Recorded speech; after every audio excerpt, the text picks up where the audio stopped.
Hi, I'm Catherine And I'm Lynn, and we are a coffee break. with Cat and Mom.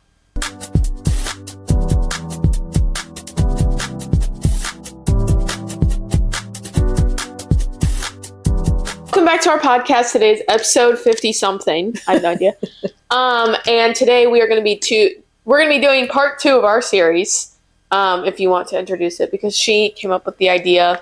Oh, I can't remember the whole title of what it was. It was kind of just like the impacts on our daily lives, like big stressors that we all go through, and especially at a younger age. Yeah. Like when you're becoming a big girl, like going into the real world. Yeah. But just like, I mean, I think everybody can relate to at least one of these. But last time we talked about like technology, going into like your career and social media. So and AI and all those things. Yeah. And I think that's a very good episode. We had some very good conversation on all that.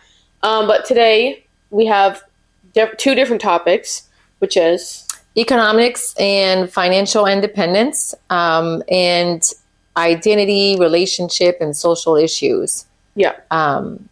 Which we can all, like, has all impacted us in one way or not. Mm-hmm. So, and I think financial independence is a very big thing that almost everybody goes through. Oh, and eventually you leave the house, you leave the nest, and you kind of have to figure it out. So that is what we're going to be talking about today. But before we get into it, we are going to do our week in review. This week, I just wrapped up on midterms, and I actually have an interview this Friday. Right? This Friday? Next Friday? Yeah. Next Friday? Yeah. Or this Friday? Whatever. At 10 a.m. So I'm kind of nervous for that. And then I started taper for my Ironman, so it's been pretty chill. Had to get an IV because I've been like very dehydrated. It's good IVs. Yeah. It's the vitamin C. Like I chose to get it. Yeah. It wasn't like you need to get an IV. Like let's just be a little bit more. It was for it's been a little bit challenging with her body and things changing. Trying to keep her healthy, basically. When she was doing that for swimming, tapering always got her, a cold or something like that. So we're trying to keep her healthy. So she came at the office, had another doctor, just a fresh eye on what's going on with her because I see her every day. And we chose to go do those vitamin IVs. So just to help her replenish, she was very dehydrated. So I also think it's like the stress and the anxiety that I go through during taper. Like I went through this for all the big meets. Like I would stress myself out so much that I think I would make myself like ill because of it. So I just need to relax and like stop overthinking my training, because at this point it's too late to overthink that and just trust the process. So well, like we explained, like even the other doctor that we were with, the other chiropractor, saying like, what are you going to change in the next 2 weeks? Like, what are you going to improve? Yeah, you can't really you gain no edge or advantage in the next 2 weeks or like better endurance. It's kind of just one, like maintaining your fitness, because you're not going to lose anything. Zero in onto your strategy. Yeah, and just get right. Kind of like centering yourself, like getting in the zone. Mm-hmm. So. And then on my part, it's been a crappy week as well. We lost our beloved cat. We had to put her down, and she's been actually in if you go look at where we talk about like our favorite books and stuff, she's actually featured in that podcast episode. So if you want to go meet Daphne. We rescued her 5 years ago, and her health started to decline a lot in the past 2-3 weeks. I think that like we didn't necessarily notice it, but it's been like a couple months of her slowly like changing, and her behavior changed as well, and then it just turned to the worst from Monday night to Tuesday morning, and so Tuesday was really, really rough, and then it just, I don't know, like I'm slowly getting over it, but then it just, other things piled up. So Friday couldn't come fast enough and just do nothing. But today we had a good day. I spent the day with my girls. Yep. So this was a lot of fun. So so that was this week. But then we did try, we've been to a coffee shop named The Seed down in Boca Raton. We had never tried the one in Jupiter, although their menu is pretty... Well, first, let me explain briefly, because for those of you that are new, you're probably wondering why they call it a coffee break when we're not even holding a coffee. It's because we already drank it. Yeah, we were drinking and it's nighttime. But we go to a new coffee shop every episode, or we try to at least, and we'll come back and let you guys know how it was and review it and tell you guys where it's at so you can go try it. And we went to the Seed here in Jupiter because, like she said, we already went to we the one in like Boca. small we like small Local, local coffee shops. So Yeah, and they just opened up that location. It started out as one, and everybody just loved it because they have the best matcha, and their strawberry cold foam is to die for. I don't know. I know we tried to. I mean, you know how that's all I'm drinking for you guys who've been watching this. I tried to go, but when we saw it, I was like, we got to go try that one. It's the best one. It's my first place I had a matcha. Yeah, but then we went to the new location. It was not quite as quaint as the original one. Yeah. I thought that it was a different vibe. Food, drinks, as good. I mean, that the level is the same, but it's a little bit smaller. There's not much seating. It's very busy. It's not somewhere you'd sit down. Yeah, it was more like it was just I don't know. It was the just, outside looks more like more sit down area outside than inside. Yeah. And then your youngest sister, my youngest daughter, Amelia, got what was it called? CREAM cream smoothie. Yes, and there was some chia seeds in there, and I think spinach and whatever, and she just drank it. She said it was amazing. So look out for the pictures. You're going to post some pictures on it. Yeah, I already did post them, actually. Oh, okay. And then I posted some pictures of Gilbert's coffee as well, because that was last week's episode, and that's in Port Salerno, and that was very good as well. But if you guys are in Jupiter or Boca, or I think there's also another location in Boca or near Delray, there's another Seed. So go check that out. They have a Cinnabon latte too that I know is very good. So if you're in the lattes, bagel bombs are they have a new monthly flavor of bagel bombs every month. Mm-hmm. So go try. I think it was key lime pie, which is very interesting. But weird. Yeah, but the everything bagel. One. It's everything bombs, bagel with cream cheese in it. It's just amazing. So good. So go check out the Seed if you guys are nearby. And now we will dive into our topic. Okay. So economics and financial independence. So kind of points of like rising cost of living and how it affects mental health and lifestyle. That's not just for like you going into the world. I think it's for everybody into the world. Side hustles, gig work, unconventional income paths that now you can get, online, like as extra income and things like that. And then I think the biggest thing that's more like for your generation right now is have it all together by your 20s and your 30s. First question. Do you feel financial independence is harder to achieve than it was for past generations? Yes, I think in a way it really depends on the situation and where you're at. Not for the people in the Great Depression, obviously. That was a lot harder. But I think that now, just like the state of the world, especially in the US, like the minimum wage or even like the salary that I'd say the average salary that people make in the US doesn't compare with the cost of living. Like it's so off. The cost of living is so much higher and doesn't match with like the average. Match at all. Yeah. Like people cannot sustain like themselves, and especially if they have a family and kids. That's so much.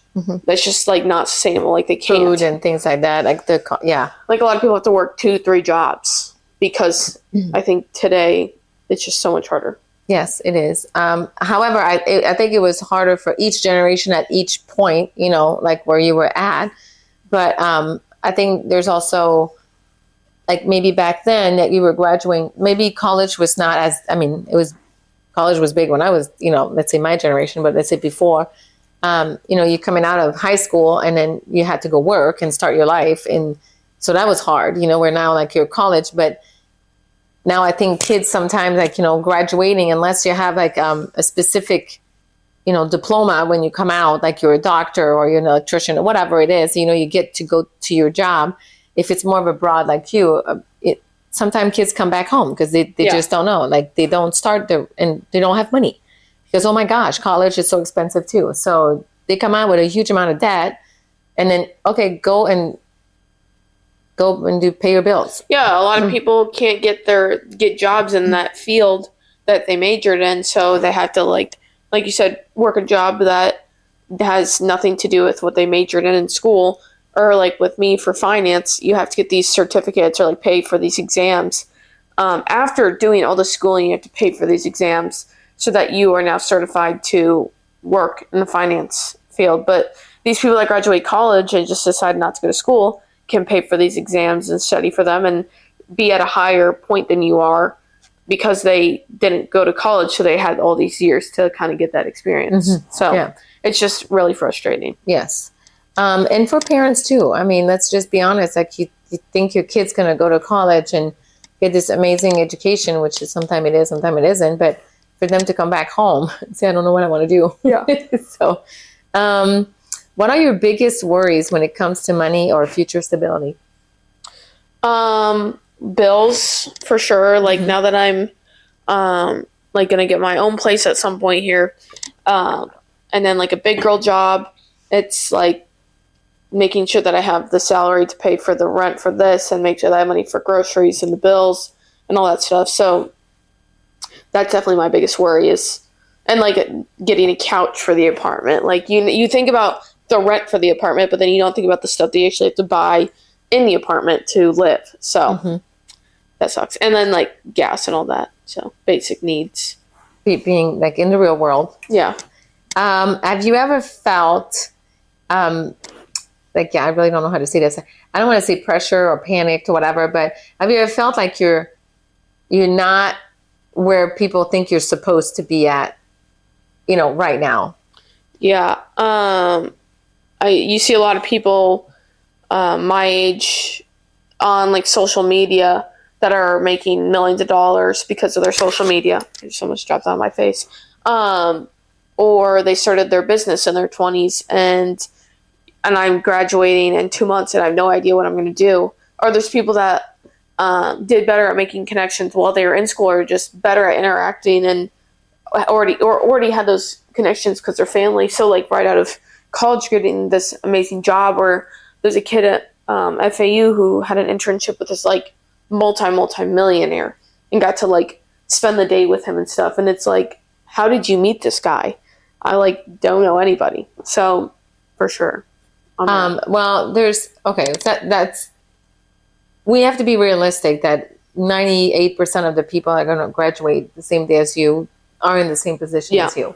So there's always like that one person or, that you see on social media, like making millions. First, is it true? Okay. And second, what was their background? How did they started that? And some of them are like, like Steve Jobs that had nothing and started in their garage. Okay. That's one thing.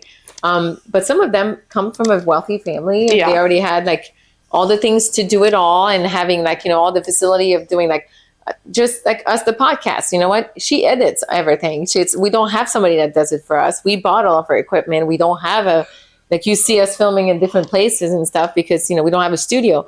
So, but we love doing it and it's fine. We're okay with that. We wish maybe eventually we'll have all that, but still, we need to be realistic that, when you see this on social media, like, oh my gosh, this person made it. Oh my gosh, this person made millions this year. But let's be realistic. How did that all started? And is it really fulfilling to that person? Like, they could be making millions, but again, they're not like actually living. They're constantly working and they're not actually able to enjoy that luxury of having all that money. Yeah.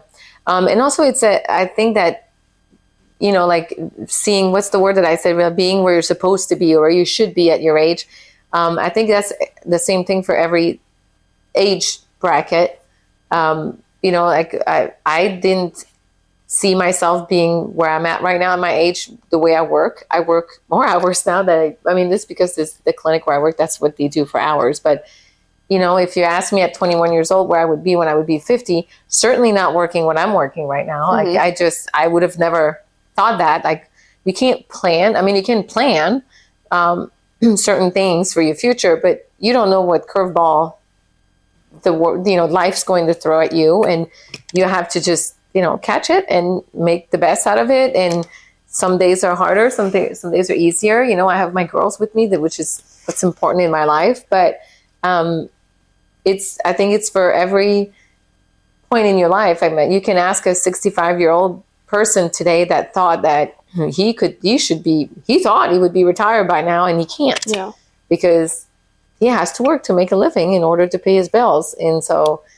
and then you have the ones that we met at the market, that he now draws and paints, and he was I thought that was a working. beautiful story. He was working in a wood mill. Is that what he was?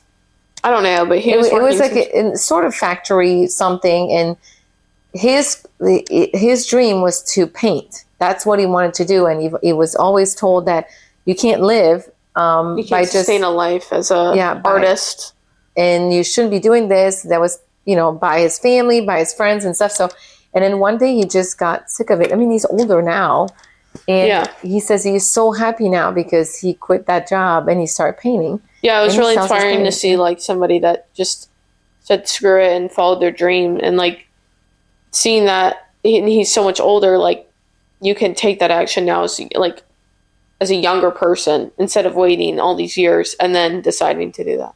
Yeah, it's just that was actually a good story about that. But also, how do you budget, save, or plan financially, if at all? I've been saving for like ever now since I remember. I'd say like middle school, whenever I'd get birthday money or money on Christmas, I would just save it. I taught some lessons. I would save it right away. I would never spend it. I just put like a little bit to the side to spend. I'm also very cheap, so if she doesn't spend her money, she asks her mom to spend my money. Yeah. Yep. And then I mostly saved it so that I could travel out of school because I knew that's something I always wanted to do. I don't know when that will happen exactly, but I also spent a lot of money on this Ironman, which I think was meant to happen. I think it's a good thing that I saved up because now I'm capable of doing this that I think has changed me for the better. Absolutely. In just such a short amount of time. And it's been very fulfilling and changed my views on a lot of things. And like, usually people think, well, you should be in your 20s, you should be partying and enjoying that with your friends. But I think I found this to be a lot more fulfilling, and I'll actually remember the training. So, oh my gosh, yeah, I think we all will remember your training. Would you choose a lower paying job if it meant better mental health? Yes, absolutely. But like sometimes I think that it can cause mental struggles when you're working in a lower paying job that you love, but then now you don't have the money to pay for this stuff. So it can still cause some like mental turmoil, but overall you're doing something that you love every day. So I think that it is better for you in the end. In the end, yep. Okay, identity, relationships, and social issues. So some talking points: the complexity of modern identity and self-expression. Dating app, that's the dating app culture, the social, platform, ghosting, defining modern love. And I know, like, for me, ghosting was a new thing. When you guys started to be on social media, they're like, oh, he ghosted me. What? Like, didn't know what that was. Sorry, I keep yawning. I can't stop. It's uncontrollable. Or, like when we were saying, like, how you cancel somebody now, you just delete them, whatever, blah, blah, blah, block them, like for us, it was you hang up the phone, you don't pick up the phone, and then we didn't have caller ID, so you didn't even know who was calling you. That's scary. But when you were just like so pissed off at somebody, it was so satisfactory that you just like slam the and now you can't really crack your screen. You can't even do but this. But yeah, now you can just block people. But like that's kind of like, I guess ghosting is kind of hard these days because of like social media. They still can find you. You really just need to like block the person. But then you have like other people who have social media that you're friends with that you can just like look at it from their phone. I know, right? So technically you said, back then, like I said, like I remember when the caller ID came about on our phones. Holy shit, was that a life-changing? Like, it was just, and scary at the same time, because like, oh shit, they're calling. So like, yeah, I'm not picking up. But at least you can choose not to pick up because you see the name. Yeah, well, we still do that now. Now just people we don't even pick up now. Nobody wants to talk anymore. They all want to text. So nobody knows how to do like a conversation, a normal conversation. Yeah. But there's so many freaking spam phone calls anyways. Okay, question. How has your sense of identity changed in the past few years? I would say that. Sorry. I would say that it's definitely changed. I think in high school I was very, I don't know, I just followed what I was supposed to do, kind of listened to what everybody else said and followed the trends, and also just cared about other people's opinions. And I think I'm still trying to figure out my identity. and it's changing along the way, but I'll figure it out. I think it changes throughout your life. Mm-hmm. I think I've changed a lot in the past 4 or 5 years. I think it's just I don't want to say you redefine yourself, but you just change and you mature, and life around you changes. You're part of your life where you're at now, like where I was, where you were at. You don't know when you're going to be at my age, if you're going to have kids or not, grandkids or not. Everything changes actually throughout this. But I like the story that and she made me cry that day. She was a freshman. I came to visit, and whether Florida is still her place or not, she said in the car, out of the blue, I remember we were passing the bridge on Blue Heron, and you said, I just think I found my place. Like, I think this is my place. I just found myself. And it made me cry because there's not really too many 20-something-year-old that could say this. Like, I personally can say when I was 21, I didn't know what the hell I was going to do. I had moved to a different country, a different language, and I was like, shit, did I make the right choice, But I think that in a sense, you kind of defined yourself there. But just the fact that I saw you growing into this person, just into, she's a hardworking, even if she says she doesn't want to work, she will work, but she's a hardworking person, like really strong-headed on a lot of things. But this Ironman that you decided to train for, you have not missed one workout, back down, complain, whatever. Sometimes, of course, you didn't want to go, but you still did it. Like, even today, like, I really just don't want to swim, as you're getting into the water and start swimming. It just, it's mental and stuff, but it defines you as you made the decision, instead of partying all the time, you decided to do this. Yeah. And I think that came from when I was a swimmer. Not that she doesn't like to party and have fun. And I'm saying party, I'm not saying just drinking. Just saying, I love to dance, so. Yes, we all do it, our family. I think what I thought used to be my identity was swimming. When you're like an athlete and that's all you do, like day in, day out, is just think about your sport, and you are going to practice morning and night. And I used to do 3 practices a day, where I'd do morning, some sort of like dry land workout, and then night swim. That I thought was my identity. But what really was my identity was that it shaped me into like a person that, like, I'm able to do this Ironman training, because it's just like, it just comes easy. It's not easy, but like the dedication comes easy to me. Like, forcing myself to do these workouts and enjoying it, because that's what I learned and grew into from swimming. So, because who sits on a bike for 5 hours and bikes without losing their mind? Well, I lost my mind for sure. But it's like rooted from like everything that I've learned when I was a swimmer. It's a lot of discipline, I think. You were able to still study, and you're graduating early, a whole semester early. So it's just, I think it's a lot of dedication and really structuring your life, and, being just, I think sports, I'm not saying every kid needs to be in the sport, but I think every kid needs to be involved in something else than just school.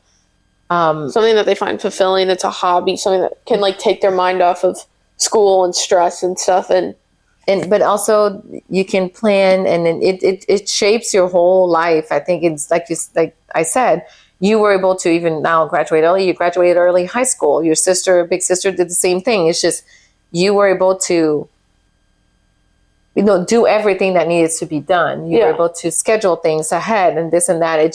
So now you're ready ahead for a lot of things. It's just, I think it's great.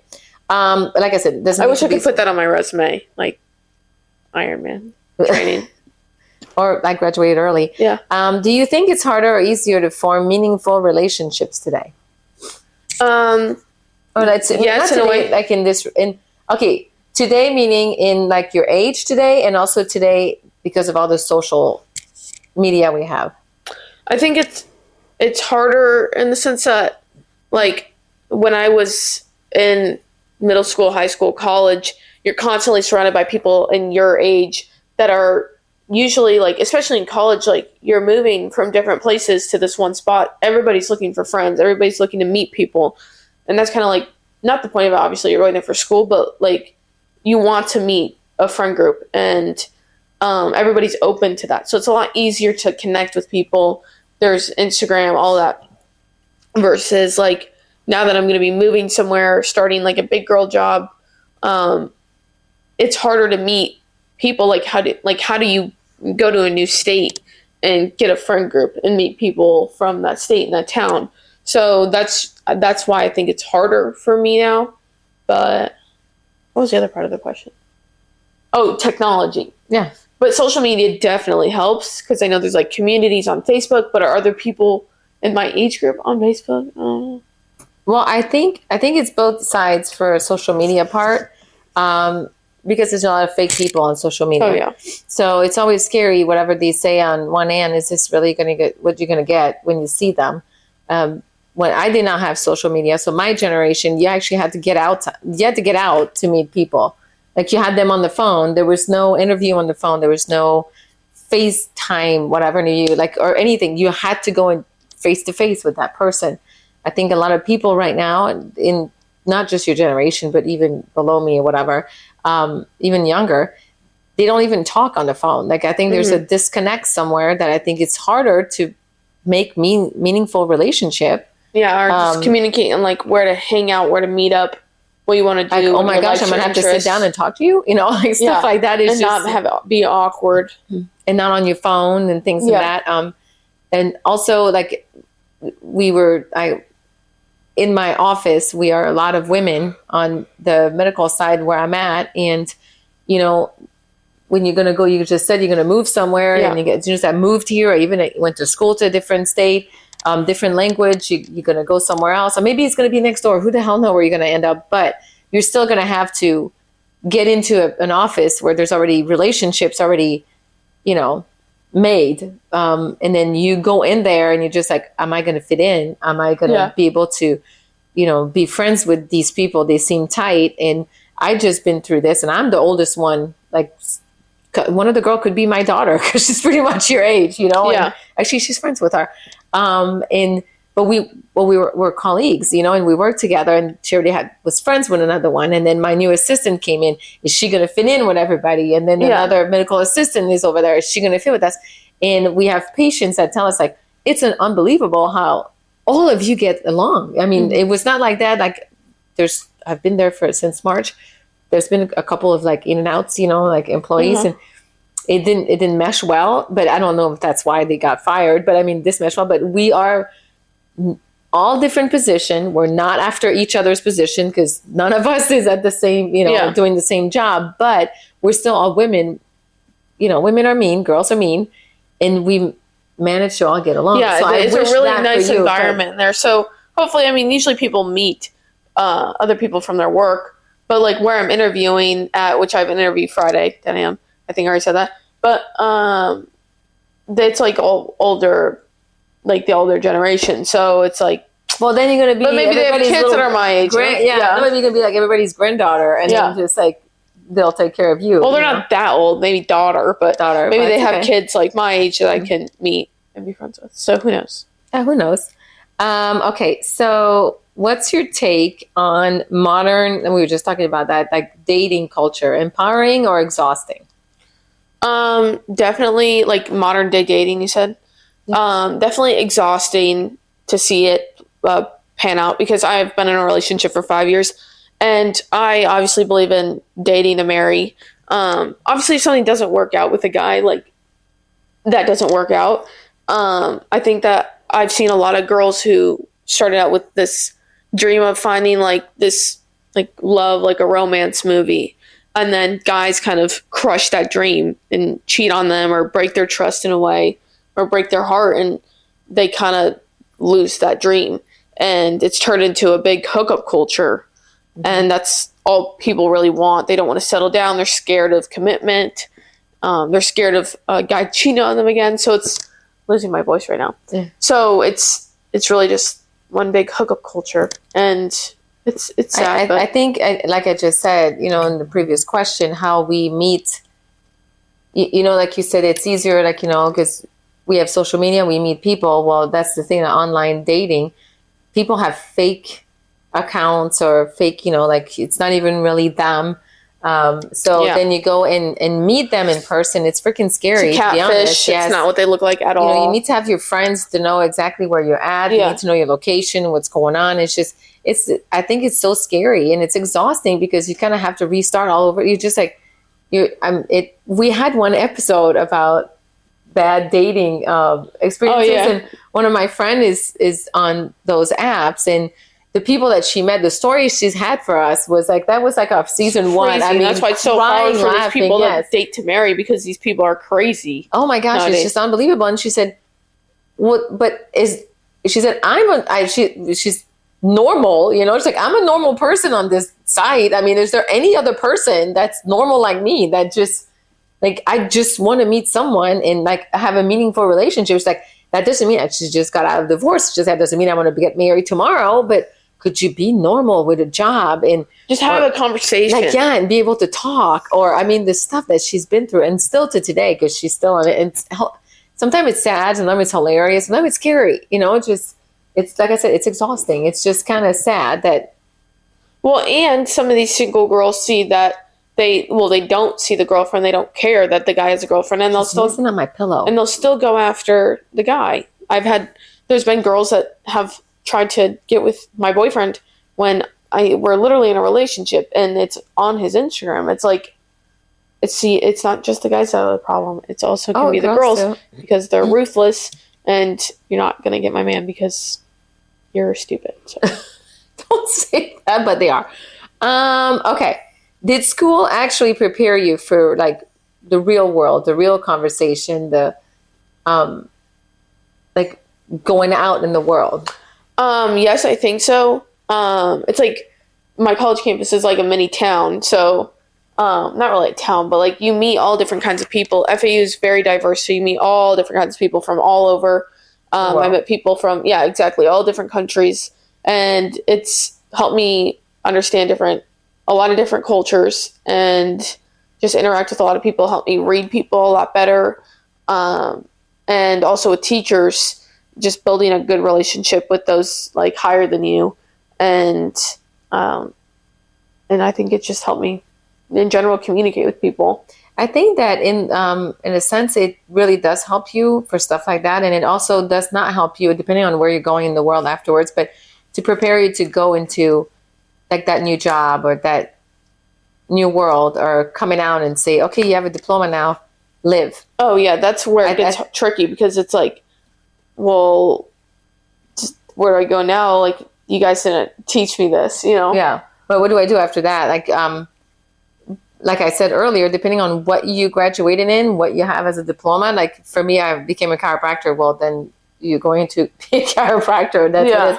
It still doesn't prepare you into, well, shit, now I have to fill all this. I mean, they tell you you're going to have to do this. You practice, you know, you're in a student clinic, you're seeing patients, you have all this, but then you go into the real world, you're like, okay, where do I start? Right. Because it's already there when you're in school, right? Everything is there and it's ready for you. Then you're like, now walking in, it's just like, oh yeah, okay, so like I know nothing in this office. Like, and we have like career fairs and stuff where you can like meet companies in the area, and it's like, well, what if you don't want to be in the area? Like, what do you do if you want to live somewhere else? And then like the moving process, and are they going to hire you even though there's like this time gap between moving? Mm-hmm. So that's, I would say most companies now, though, they do offer even incentives. I can say that word correctly. Incentives for moving, you know, because they want you, like even the job I have now, he wanted me to be closer. Yeah. So there was, you know, if I needed up to whatever amount of money to help with the move, they do offer that too. That's nice. So yeah, I would say hopefully they, if they go and recruit you from far away, I would say most, like all the time, they will offer that. Okay. One last question. How do you navigate peer pressure or societal expectations right now? I think I navigate it pretty well. I just hit the mic, so sorry. I think I navigate it pretty well, and I've always navigated it pretty well. I don't really give in to peer pressure at all, especially like in college. Like, stop. You're like she's messing on my pillow, like our cat, and he like snacks my hand.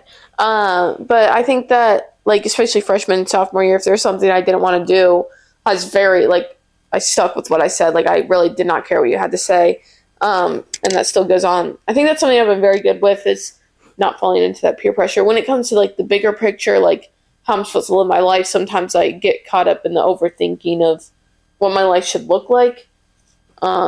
It will be a beautiful life. You will make it. You know that. You will make it a beautiful life. Praying that things come together. So it will. It always does, even if you don't seem like it now. And that's at every age.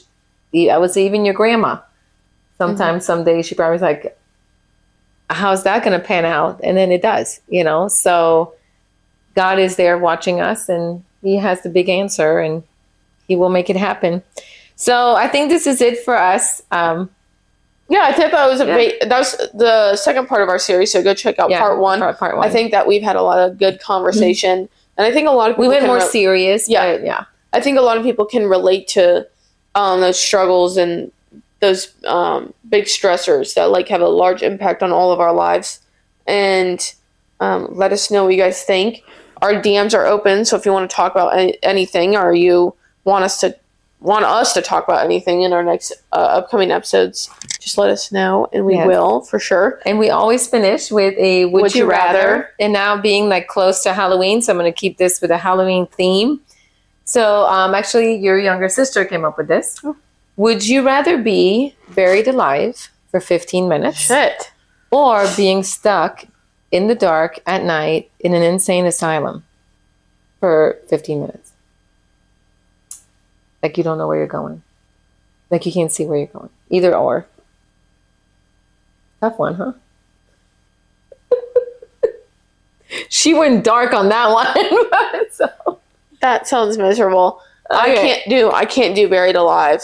Like, I actually can't. Like, I'm getting, like, anxiety thinking about it. Hopefully the insane asylum has some sort of, like, emergency measures, No. There's no emergency, nothing. Doors are open? No, you have to... it's in the dark at night. You can't see shit. Okay, so they can't see me. So I'll figure it out. They're ghosts. Okay. Okay, yeah, I have Jesus on my side, so I'm going to go with the insane asylum, and I'm not getting buried alive, so... Okay, that's a good one. If you guys are near Boca or Jupiter, go check out The Seed. They have amazing matcha, amazing lattes. So go check them bagel out. Amazing. Bombs. Get their bagel bombs. Yeah. Yep. And then I hope you guys enjoyed this episode. Go follow us on Instagram at @coffee.break, TikTok at @coffee_break, and our podcast episodes come out every Sunday at 9 a.m. Eastern time, sometimes a little bit later because I have to edit it all by myself. And I'm losing my voice. So we're going to go to bed now, and we love you guys, and we'll see you next week. Bye.